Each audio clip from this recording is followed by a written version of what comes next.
Canal 2 Televisión San Antonio presenta Imago Mundi, la entrevista.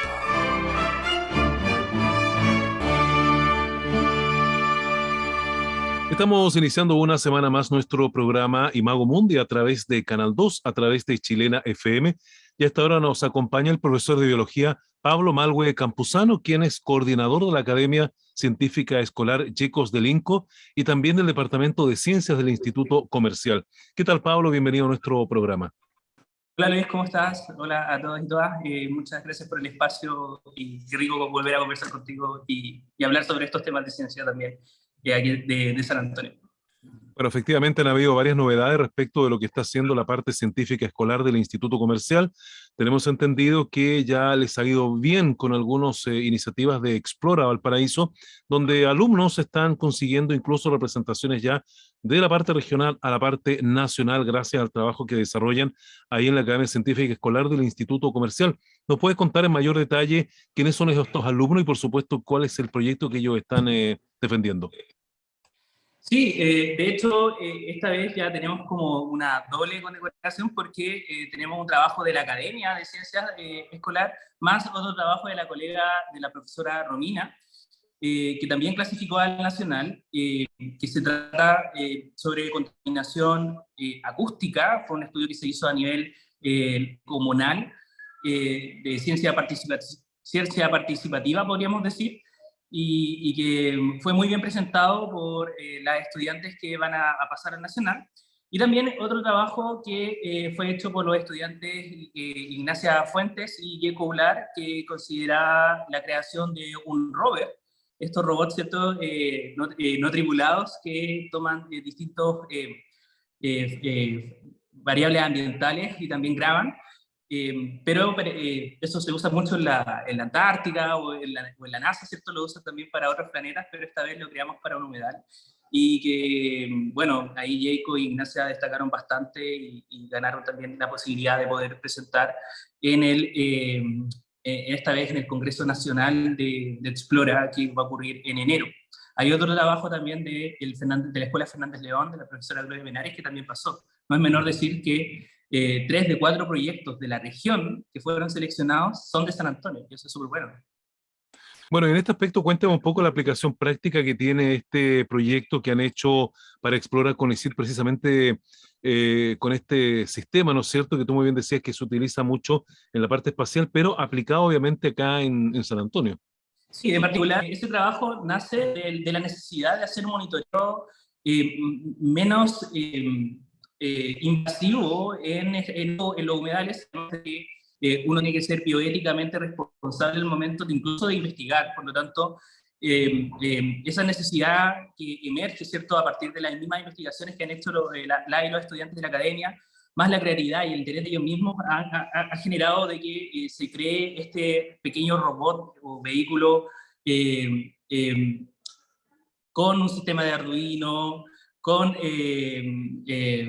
Yeco ahí también utilizó la plataforma de Meet App Inventor, que fue de cierta manera generando una muy buena, yo creo que es mejor exponiéndolo él, porque realmente en este caso, o esta vez, fueron muy independientes. Sobre todo yo puedo decir que en realidad mi estudiante en este trabajo sabe mucho más que yo de toda el área de la electrónica, pero lo que sí te puedo contar es de que en el fondo este trabajo nace de esa necesidad. Se le instala una cámara para poder monitorear a las aves, resuelve esta problemática que también mucha gente se hace y que los mismos científicos en el mismo congreso hicieron con respecto a ¿y qué pasa con el ruido, por ejemplo, que emite el mismo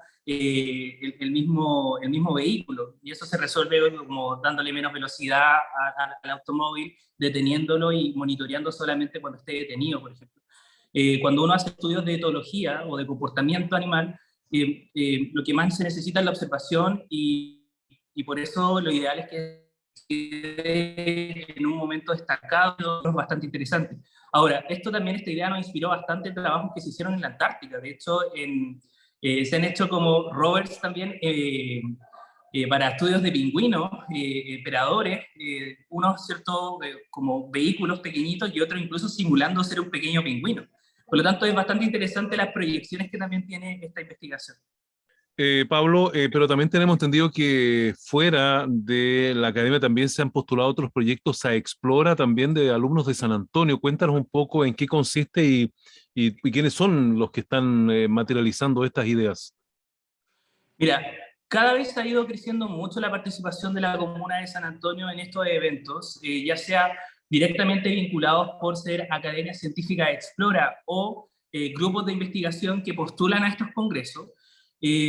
Cada vez es más común, por ejemplo, ver establecimientos municipales como el Javiera Carrera, la Escuela España, el Movilizadores Portuarios, y disculpen si dejo si omito alguno, pero en el fondo ha habido una creciente participación y también una tradición que se ha mantenido, porque también hay que comentar de que también hay profesores que llevan muchos años, incluso que yo, participando en esto. Por ejemplo, Fernández León es histórico, o sea, siempre han estado ahí participando en estos tipos de eventos de ciencia escolar, y de hecho la profesora que está ahí fue mi profesora también, o sea, por lo tanto, podríamos decir que la comunidad de investigación de ciencia escolar ha ido creciendo mucho y se ha ido transformando San Antonio en un semillero en lo que respecta a este tipo de actividades a nivel nacional. Pablo, y en este otro aspecto también quería aprovechar de que nos contases de este resultado del Congreso Astronómico Nacional, que también es un área donde los alumnos están hoy día incursionando con iniciativas bastante interesantes y donde también San Antonio se ha reflejado con buenos proyectos. ¿Nos puedes contar un poco en qué consiste y qué significa para estos alumnos estar participando en este Congreso Astronómico Nacional? Es algo súper potente. De hecho, San Antonio también es un referente bastante importante en estudios de investigación escolar astronómica. El profesor Jaime Gianelloni ha estado también involucrado en esos trabajos, por ejemplo, en el Colegio Cristo Rey.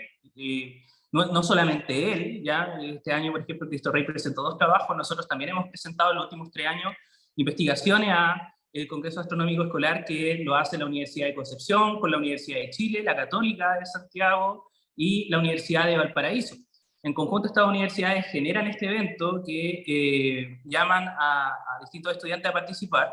En particular, por ejemplo, este año el Mauricio y Manuel hicieron una investigación sobre contaminación lumínica en la desembocadura del río Maipo, con la ayuda y respaldo de la agrupación ambiental Ojos de Mar, quienes monitorearon ese sector utilizando un dispositivo que se llama Sky Quality Meter, que fue importado desde Canadá, que mide la calidad del cielo, y de esa forma logramos determinar, por ejemplo, que el área pertenece a un sector suburbano o urbano de calidad de cielo, que posee una gran cantidad de vertebrados que también están sensibles a la contaminación lumínica, incluso de especies migratorias. Encontramos trabajos, por ejemplo, que especies que están residentes o que están presentes acá, pero que también están presentes en Estados Unidos o Canadá, que sí tienen respuesta, por ejemplo, a la contaminación lumínica. Por lo tanto, ese fue el estudio en el fondo, una especie de qué evidencia existe en otros países respecto a los vertebrados que nosotros también compartimos acá, que son sensibles a la contaminación lumínica, entendiendo de que también es un lugar sumamente amenazado por distintos factores antrópicos, ya sea no solamente la contaminación lumínica, sino que también acústica, crecimiento, expansión portuaria, etcétera, y siendo un lugar también tan importante desde el punto de vista biogeográfico en sí. Es súper interesante ese dilema o esa situación que ocurre. Somos el puerto más importante de Chile, ubicado, ¿cierto?, al lado de un humedal más importante, o uno de los humedales más importantes de la región de Sudamérica. Bueno, ¿qué te pasa a ti cuando ves que tantos años trabajando con niños para inculcarles su amor por la ciencia empieza a dar este tipo de resultados? Bueno, es bastante motivador. Yo creo que es una cosa que me incita a querer continuar haciendo esto, aportando, o no solamente a mis estudiantes, sino que también a docentes para que generen como una especie de rol diversificador o amplificador. Es muy interesante esa conexión que se da con los estudiantes y compromiso. Yo creo que es algo que es sumamente recomendable. Ahora, hay que obviamente resolver muchos temas en relación, ¿cierto?, a que no todos los establecimientos, por ejemplo, tienen la voluntad, el interés también de poder desarrollar este tipo de actividades, porque lo que importa, lo que prevalece, por ejemplo, es el puntaje de una prueba, y por eso como que evitan desarrollar este tipo acciones. Por ejemplo, es bastante lamentable que, por ejemplo, estudiantes ingresen a talleres de ciencia para poder mejorar el puntaje, ¿ya? Eso, por suerte, no ocurre acá, ¿ya? Pero sí me he enterado, por ejemplo, que hay establecimientos de estudiantes donde piensan o ingresan a estos talleres que son netamente territoriales o de investigación, aspirando de que tengan una mejor prueba para ingresar a la universidad. Nosotros no lo vemos por ese lado, nosotros lo vemos que por un crecimiento personal, desarrollo de habilidades, de competencias, y eso como consecuencia también lleva al ingreso de la universidad. Es una vía alternativa y también más equitativa. Bueno, yo te agradezco mucho que nos hayas contado los logros de los estudiantes, alumnos tuyos que están ahí en distintas áreas de investigación, destacándose a nivel nacional, lo cual a nosotros también nos alegra mucho, sobre todo con estos proyectos de Explora que obviamente están dando harto que hablar, sobre todo este OMI Rover, vehículo operado remotamente para los registros de las variables que se producen en los humedales costeros, que además hoy día se habla tanto también de cómo cuidar y proteger los humedales de nuestra costa. La última pregunta que tengo tiene que ver con tu viaje a Alemania. Me gustaría que nos contase un poco en qué consiste este viaje y cuál es el objetivo que tiene, tras haber sido seleccionado, obviamente, entre muchos otros docentes para este viaje.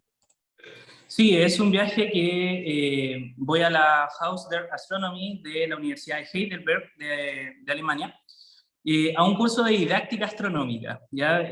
Básicamente, el objetivo de ese viaje es aprender distintas actividades de aula que podrían ser aplicadas en distintos contextos de aprendizaje, también generar o fortalecer la red también de profes que participan en este tipo de actividades relacionadas también a la astronomía. Yo espero tener un rol bastante replicador en las acciones, en esas actividades que voy a aprender allá. Yo postulé con la finalidad de diversificar la ciencia astronómica. Sabemos que la astronomía está muy vinculada a la matemática para muchas personas o para la física.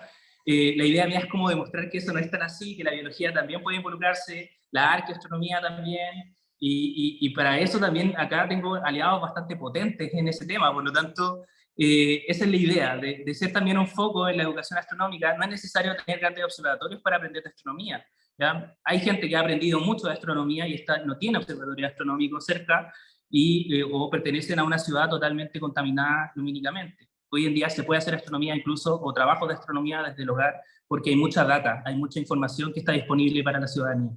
Bueno, Pablo, que te vaya muy bien en este viaje a Alemania y vamos a conocer a la vuelta las experiencias que obviamente vas a lograr para compartir con nosotros. Así que muchas gracias por haber estado con nosotros y que tengas mucho éxito con tu viaje y también con tus alumnos. Muchas gracias a ti, un abrazo a la familia de Ricardo García y también un abrazo a todos mis estudiantes que salieron este año de cuarto medio y no he podido verlos, pero ustedes saben que estoy ahí con ustedes. Perfecto, muchas gracias. Hemos conversado sí, con Pablo Malgo, profesor de biología del Instituto Comercial, con todos los proyectos que a lo largo de estas organizaciones, de estos grupos que él obviamente ha organizado, están desarrollando actividad científica. Vamos a hacer una pausa acá en este programa Imago Mundi. A la vuelta vamos a estar con el doctor Juan Hofer de la Universidad Austral, hablando precisamente de las trazas metálicas que hoy día se pueden encontrar en la Antártica. Ya volvemos.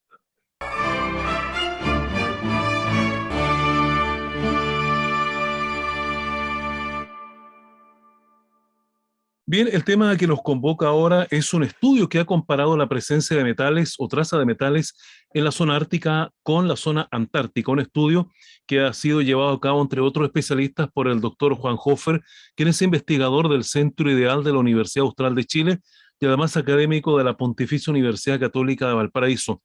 Él es uno de los que participó en este estudio que posteriormente ha sido publicado por distintas revistas especializadas de carácter internacional. Bueno, porque es importante hablar y analizar el tema de la presencia de trazas o metales trazas en los sistemas marinos, especialmente en el Ártico y en la Antártica, es lo que vamos a conversar a continuación. Así que lo primero es, doctor Hofer, agradecerle que esté en nuestro programa durante esta jornada. Bienvenido. Muchas gracias por la invitación, encantado de participar. Bueno, primero que todo, nos gustaría saber, doctor Hofer, cómo se implicó usted en este estudio acerca de los metales trazas en el Ártico y en la Antártica. Bueno, uno de los problemas, ¿no?, que hay para estudios polares que comparen ambos polos, ¿no?, es que normalmente como nos pasa, por ejemplo, en Chile, ¿no? Uno está más cerca de un polo que del otro, o el programa polar de un país, ¿no? Se centra más, normalmente un país carga más hacia el Ártico o hacia la Antártica, ¿no? Entonces, a través de unos colegas que ellos llevan años trabajando en la zona de Groenlandia y en el Ártico, establecimos colaboración. Entonces necesitaban a alguien que les pudiese apoyar con el muestreo en Antártica, y ahí yo me sumé al estudio, empezando a tomar muestras para ellos en 2017 y 2018. En las de este caso, las de este trabajo fue en 2018. ¿Y de qué parte tomó muestras exactamente y qué pudo determinar una vez que consiguió las muestras, doctor? En nuestro caso, nos interesa mirar cómo cambian la concentración de estos metales.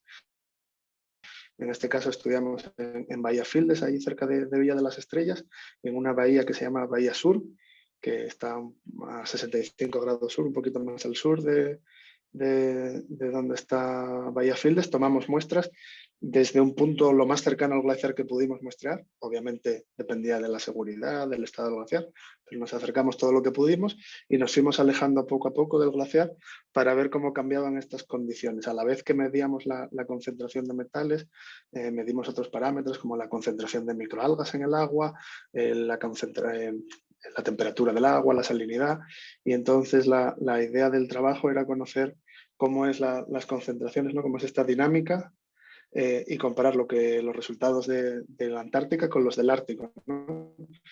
Que bueno, como sabemos, el proceso allí, sobre todo en este caso, nos centramos mucho en Groenlandia, está mucho más acelerado, ¿no? La tasa de rendimiento es mucho más alta que en la Antártica, y entonces, bueno, era un poco ver si siguen la misma dinámica, si son los mismos patrones, si hay pequeñas diferencias, qué ocurre. Claro. Bueno, en este aspecto, claro, usted muy bien señala que entre el Ártico y la Antártica hay diferencias. ¿Cuáles son las mayores diferencias y por qué son marcadas estas diferencias entre ambos lugares? Bueno, la primera es que de momento, por suerte y por fortuna, la Antártica ya está cambiando, también se nota el cambio climático, los efectos, ¿no? Pero se nota menos, va todo un poco más lento, de momento no son tan dramáticos, ¿no? Sin embargo, si uno se va hacia Groenlandia o el mar Ártico, donde está el hielo marino, los cambios están siendo mucho más rápidos, está acelerándose más el deshielo. Groenlandia, la cantidad de metros cúbicos que se están perdiendo de hielo cada año son mucho más grandes, ¿no? Entonces, el efecto de esta entrada de agua dulce desde los glaciares es mucho más fuerte en el hemisferio norte que en el hemisferio sur de momento.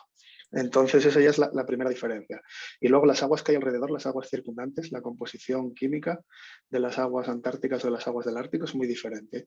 Las aguas antárticas son muy ricos en otros minerales, y en otros nutrientes, ¿no? En nitrógeno, fósforo, silicato, hay muchísimo, hay en exceso, es mucho lo que hay en la Antártica, y sin embargo en el Ártico no es tanto.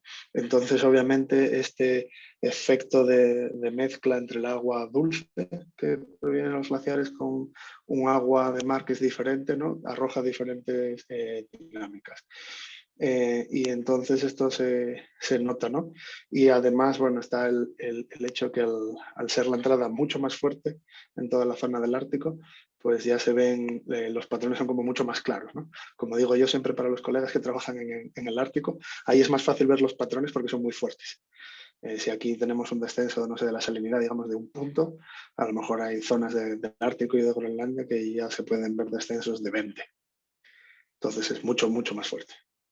Bueno, y usted ahí, cuando realiza este estudio, por lo menos en la parte antártica, determinó la presencia de trazas o metales trazas. ¿Qué tipo de metales son los que se han encontrado con más frecuencia en estos muestreos? Normalmente con el que más se trabaja, o tradicionalmente con el que más se trabaja, es con el hierro. El hierro es un metal que todos los organismos vivos lo necesitamos. Se necesita muy baja concentración, pero es esencial. Sin él no podemos existir, ¿no? Entonces, por ejemplo, se sabe que especialmente en la Antártica y en el Océano Austral, el crecimiento de las microalgas está muy limitado por el hierro, en las zonas más alejadas de la costa, ¿no? Entonces sabemos que una de las posibles fuentes de este hierro es los glaciares, ¿no? Los icebergs que se desprenden, los glaciares. Entonces el hierro está como más estudiado, pero hay otra serie de metales traza también muy interesantes que normalmente se estudian menos o no se estudian. Y entonces ahí el interés de este estudio que nosotros publicamos es que no solo miramos el hierro, sino que también miramos otro como el manganeso, el cobre, el zinc, ¿no? Y lo bueno de tener una batería de diferentes metales es que podemos ver cómo se comporta cada uno, ¿no? Todos los hay en muy bajas concentraciones, pero en general, ¿no? Son todos más abundantes en esta agua dulce, en esta agua de los glaciares, pero no todos se comportan en el agua igual, ¿no? El hierro, por ejemplo, y el manganeso son dos metales que desaparecen muy rápido del medio. Como decía, ¿no? Las microalgas lo necesitan para crecer, las bacterias también lo necesitan, entonces hay como siempre a mí me gusta hacer como una carrera biológica, ¿no? Por ver quién se lo lleva antes. Entonces esos desaparecen muy rápido y sin embargo con otros como por ejemplo puede ser el cobre o el zinc es diferente la dinámica. Entonces comparar los patrones y las dinámicas de diferentes metales con diferentes comportamientos añade un valor extra que bueno, hasta ahora no se había hecho tanto, bastante menos estudiado. Claro, ¿y de qué manera, doctor Hofer, interactúan estos metales, por ejemplo, con la parte biológica, flora y fauna de la Antártica? Por ejemplo, en el caso, como decía, ¿no? que más se ha estudiado, que es el del hierro y el manganeso, los dos los usan las microalgas para crecer, para hacer la fotosíntesis, ¿no? Entonces, por ejemplo, hasta hace muy poco, de hecho, todos los investigadores antárticos, yo incluido, teníamos como muy claro que el hierro era limitante. Cuando uno se aleja un poco de la costa, la concentración de hierro en la Antártica ¡pum!, se desploma y entonces no sabíamos que era limitante. Pero, por ejemplo, trabajos recientes han mostrado que en algunas zonas, y hay como 2 o 3 trabajos que lo han visto en diferentes zonas de la Antártica, parece que no solo el hierro puede ser limitante, sino que el manganeso también puede estar limitando el crecimiento de las microalgas. Entonces, esto es muy importante porque a medida que nuestros glaciares se van retirando, que se derriten más, que dan lugar a mayor cantidad de formación de icebergs porque se están fragmentando, se están rompiendo. Esto hace que la cantidad de estos metales, ¿no?, vaya a ser diferente. Entonces es muy importante ver cómo es la dinámica cuando estos metales entran en la interfaz entre la zona congelada, ¿no?, la criósfera y el océano, porque nos va a ayudar a predecir, nos va a dar más información para ver cómo se puede comportar, ¿no?, nuestro océano, en este caso austral, ¿no?, alrededor de la Antártica, en un futuro. Bueno, doctor, y otro tema que tiene que ver también con esto es el impacto del cambio climático acerca de la presencia de los metales traza. ¿Los afecta? ¿Tiene algún efecto que se pueda estar condicionando en ese momento a raíz precisamente del cambio climático que ya en el Ártico es muy evidente y en la Antártica también comienza a ser evidente? Claro, por ejemplo, una de las cosas que pudimos determinar en este estudio, que bueno, ya sospechábamos, pero que ahora ya tenemos datos empíricos, ¿no?, es que en general en la zona de alrededor de Groenlandia la cantidad de metales es mucho mayor en general que en la zona antártica. Y esto se debe a que entra mayor cantidad de agua dulce, que es la que lo lleva, ¿no? Porque los glaciares cuando avanzan, arrancan trozos de roca, la meteorizan y esta roca, esta corteza terrestre tiene muchos minerales, ¿no?, especialmente muchos metales. Por ejemplo, el hierro es muy abundante en la corteza terrestre, pero en el agua de mar es muy poco abundante. Entonces, los glaciares son, como dijésemos, un poco como una cinta transportadora, ¿no?, de minerales hacia los océanos. Entonces, claro, a medida que se vayan deshaciendo más rápido van a estar aportando más, ¿no? Entonces eso ya nos va a cambiar los patrones. Y luego hay otras cosas como que cambien los vientos, por ejemplo, va a cambiar también los aportes, ¿no? Por ejemplo, los metales traza pueden llegar por aportes del viento, ¿no?, de posición atmosférica, de partículas por ejemplo, en el caso de Sudamérica, cuando los vientos desde el oeste pasan por la parte sur de Sudamérica, levantan pequeñas partículas del suelo, polvo y arena de la zona, sobre todo de Patagonia, Argentina, y ahí luego la depositan en el Atlántico Sur. Pues a medida que cambien los vientos, las deposiciones van a ser en uno u otro sitio, ¿no? Entonces todo eso nos va a hacer cambiar. De momento la Antártica sigue bastante aislado. Alrededor del continente hay unos vientos que giran en dirección oeste, ¿no?, que son los que llaman los westerlies en inglés. Entonces eso hace que la atmósfera esté bastante aislada. Pero si en algún momento cambia estos vientos o se rompe, va a cambiar los patrones, entonces los aportes a través de la atmósfera van también a ser diferentes. Y la razón de realizar este estudio, se lo pregunto porque siempre se dice que lo que ocurre en la Antártica o en el Ártico, pero hablamos de la Antártica porque es más cercano a Chile, tarde o temprano impacta en el resto del mundo, en el resto del continente americano. ¿Por qué la importancia entonces de hacer este estudio? Bueno, en este caso, la zona donde nosotros trabajamos, que son como estas aguas costeras, ¿no? Antárticas, que es como y bueno, es lo mismo para el Ártico, ¿eh?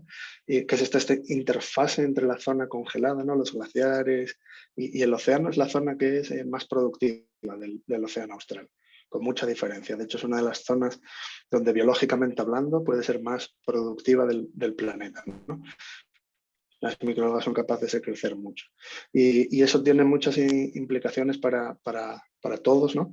Porque, por ejemplo, por uno de los veranos que bajamos allá, lo que pudimos observar es que las microalgas crecen a tanta velocidad que son capaces, se convierten en grandes sumideros de CO2 desde la atmósfera, ¿no? Para crecer, cuando hacen la fotosíntesis, consume mucho CO2, entonces el CO2 pasa desde la atmósfera al océano y así lo van fijando, ¿no? Entonces, por ejemplo, cómo vaya a cambiar los patrones de producción de estas microalgas, ¿no? Que llamamos fitoplancton, en relación a cómo están entrando los metales que se sueltan, que se están liberando a través de los glaciares que se derriten, es muy importante, ¿no? Y nos afecta a todos. Luego, por supuesto, estas microalgas en algunos casos pueden ser comidas por el krill, que como sabemos es una pesquería que tiene interés comercial. Bueno, de hecho Chile y otros países, bueno, Chile pesca un poquito, no mucho, pero hay otros países que lo pescan bastante más. Entonces, todo eso nos repercute. De hecho, bueno, en el último, creo que fue durante el 2020, el año de la pandemia, en el Horizon Scan que hacen como de los temas, ¿no? Así como emergentes o importantes, uno de ellos era estudiar cómo va a cambiar la productividad de los ecosistemas costeros polares, tanto en el Ártico como en la Antártica, porque, bueno, sabemos que durante el verano del hemisferio norte y del hemisferio sur, son muy productivos y son un sumidero de CO2 muy importante y que, bueno, todavía nos faltan cosas por comprender y por estudiar, porque, bueno, la logística es muy difícil, también, bueno, la climatología hace difícil, es difícil acceso, entonces, bueno, todavía hay mucho que seguir investigando y descubriendo. Bueno, pero entiendo que usted ya se apronta para regresar a la Antártica. Me imagino que lo que va a estudiar es más o menos la continuidad de lo que está ahora conversando, o va a explorar nuevos temas científicos en este viaje. Sí, bueno, concretamente ahora estamos en la fase previa, en la cuarentena previa al viaje. Si va todo bien, en unos días estaremos partiendo hacia el sur. En este caso, yo parto con un proyecto nuevo que inicié este año. Y bueno, lo que vamos a ver es en la misma zona de estudio, es las aguas costeras antárticas. Y en este caso lo que nos interesa es ver el cambio que se dan en esta época del año, que sería como el paso de primavera a verano, y cómo la comunidad planctónica, que son todos estos organismos pequeños que viven flotando, ¿no? Las microalgas de las que hablábamos, las bacterias, los pequeños organismos, ¿no? Cómo cambia de ser un sistema relativamente poco productivo en primavera, o que está empezando, ¿no? Incipientemente a producir, a un sistema así como totalmente productivo, de mucho crecimiento a finales de verano. Entonces, bueno, eso es lo que ahora vamos a estar mirando así como más en detalle, como con lupa, ¿no? En este nuevo proyecto que arrancamos. Bueno, le deseo que le vaya muy bien en el proyecto y podamos ver ahí algunas publicaciones pronto que podamos tener acceso a ellos. Así que tenga un buen viaje a la Antártica. Y bueno, le agradecemos, doctor Joffe, que nos haya concedido esta entrevista para hablar de este estudio acerca de las metales traza, ¿no es cierto?, en el Ártico y especialmente en la Antártica, que es la zona que más nos interesa por la cercanía. Muchas gracias de nuevo por la invitación y, bueno, por cubrir temas medioambientales. Gracias. Sí, lo último, si no le pregunté algo que le interesara destacar, me gustaría que fuera el minuto de que nos pudiera mencionar algún tema que usted quiera decir o que no le haya consultado. No, yo lo único señalar, como comentaste bien antes, ¿no? Que yo siempre lo digo, que, bueno, tengo la fortuna de bajar a Antártica, de trabajar allá para hacer investigación, pero lo que ocurre allá nos impacta a todos, ¿no? Es un sistema súper importante. En el caso de Chile, Argentina, Australia, se siente más cercano y nos afecta más directamente, ¿no? Por ejemplo, la presencia, ¿no?, de hielo marino, cómo cambia los patrones de viento alrededor de Antártica y todas esas cosas, lo notamos en el clima en Chile. Cuánto nos llueve, dónde nos llueve, incluso, bueno, hay un trabajo de hace unos años que hicieron unos colegas, creo que eran australianos, influye sobre la calidad de los vinos de Chile, de Argentina y de Australia, ¿no? Entonces, bueno, es importante lo que pasa allí, todos como digo, nos afecta a todos, sobre todo en el hemisferio sur, ¿no? Al clima, y luego, por supuesto, al clima de todo el planeta. Entonces, bueno, está bien que la gente tenga claro que lo que hacemos nosotros en nuestra casa impacta en Antártica, pero lo que pasa en Antártica también nos impacta a nosotros. Perfecto, doctor Hofer, gracias por conversar con nosotros. De nada, chao. Bien, pues hemos conversado con el doctor Juan Hofer, investigador del Centro Ideal de la Universidad Austral de Chile y académico de la Pontificia Universidad Católica de Valparaíso, quien ha estado participando del estudio, que ha comparado presencia de metales traza en el Ártico y especialmente la Antártica, que es la zona que nos interesa para esta semana en nuestro programa Las Crónicas del Domingo, e Imago Mundi a través de Canal 2 y Chilena FM. Canal 2 Televisión San Antonio presentó